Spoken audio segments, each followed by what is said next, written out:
இப்போ நிறைய பேருக்கு இந்த வீடு வாங்குறதை தாண்டி எல்லாருக்கும் ஒரு கனவுன்னு ஒன்று இருக்கணும்னா அது வந்து ஒரு இப்போ கரண்டா வந்து பங்களா வாங்கணும், எனக்கு ஒரு டூப்ளெக்ஸ் வாங்கணும், வீட்டுக்குள்ளார படி இருக்கணும். ஸோ இது வந்து ஒரு ஜென்ரல் ரிக்வயர்மெண்ட், ஒரு ரிக்வயர்மெண்ட்டுங்கிறத தாண்டி ஒரு ட்ரீம், ஒரு கனவு அப்படிங்கிற மாதிரி ஆயிடுச்சு. ஸோ இப்படி ஒரு ப்ராப்பர்ட்டி வாங்கினோம்னா என்னென்ன விஷயங்கள் மனசுல வச்சுக்கணும், இல்லை மினிமம் ரேஞ்சில் ஒரு பங்களா இல்லை ஒரு டூப்ளெக்ஸாக இருக்கட்டும் இன்வெஸ்ட் பண்ணணும் அப்படின்னா என்னென்ன விஷயங்கள் இம்பார்ட்டன்ட்? சென்னை மாதிரி இருக்கிற பெருநகரங்கள் தான் நம்ம ஃபிளாட்ஸ்க்கு எல்லாம் மாறிட்டு இருக்கு.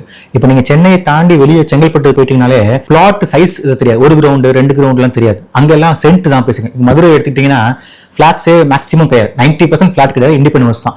ஏன்னா அங்க இருக்கிற மக்கள் என்னன்னா, எங்களுக்கு ஒரு எலி வலைனாலும் தனி வலை, ஒரு தனி வீடாக்கணும், அதுக்கு காம்பவுண்ட் வால் போட்டு நாங்க எங்களுக்கு தனி கரண்ட் லைட்டு, மற்றவங்களுக்கும் எங்களுக்கும் எந்த சம்மந்தம் இல்லாம நாங்க தனி வீடு இருக்கணும் அப்படின்னு சென்னைக்கு அப்புறம் இருக்கிற கோயம்புத்தூர் ஆகட்டும், சேலம், மதுரை, திருச்சி, திருநெல்வேலி இது எல்லாமே அப்படிதான் இருக்கு. சென்னை மாதிரி இருக்க நகரங்கள் தான் ஃபிளாட்ஸ் அதிகமா இருக்கு.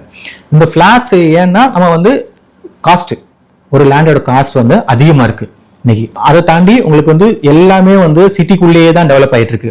ஒரு மால் போகணும் அப்படின்னா சிட்டிக்குள்ளே தான் இருக்கு, காலேஜ் நல்ல காலேஜ்னா சிட்டிக்குள்ளே தான் இருக்கு, தேட்டர்ஸ் இந்த மாதிரி இருக்குன்னா எல்லாமே சிட்டிக்குள்ளேயே இருக்கனால மக்கள் சிட்டிக்குள்ளேயே தான் இருக்க விரும்புறாங்க.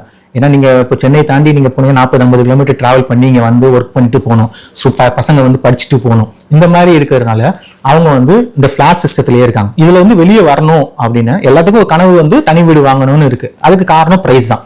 ஆனா இன்னைக்கு வந்து நீங்க சென்னையை கொஞ்சம் தள்ளி போயிட்டீங்கன்னா, ஒரு 20-30 கிலோமீட்டர்ஸ் எடுத்து தள்ளி போயிட்டீங்கன்னா உங்களுக்கு வந்து அஃபோர்டபுள் பிரைஸ்லயே, கம்மி பிரைஸ்லயே நிறைய, இப்போ எங்ககிட்டயே பாத்தீங்கன்னாலே நாங்க வந்து திருமுல்லை வாயில், ஆவடி, அப்புறம் வந்து புந்தமல்லி, மாங்காடு, திருவேற்காடு இந்த சைட்லாம் பார்த்தா லேண்ட் காஸ்ட் கொஞ்சம் கம்மியா இருக்கும். ஸோ அங்க வந்து ஒரு 1/2 கிரவுண்டில் ஒரு டூப்ளெக்ஸ் பங்களா, செமி இண்டிபெண்டன்ட் பங்களா இது மாதிரி பண்ணீங்கனாலே ஒரு 70-80 லேக்ஸ்ல தனி வீடு, நல்ல வீடு கிடைக்கும்.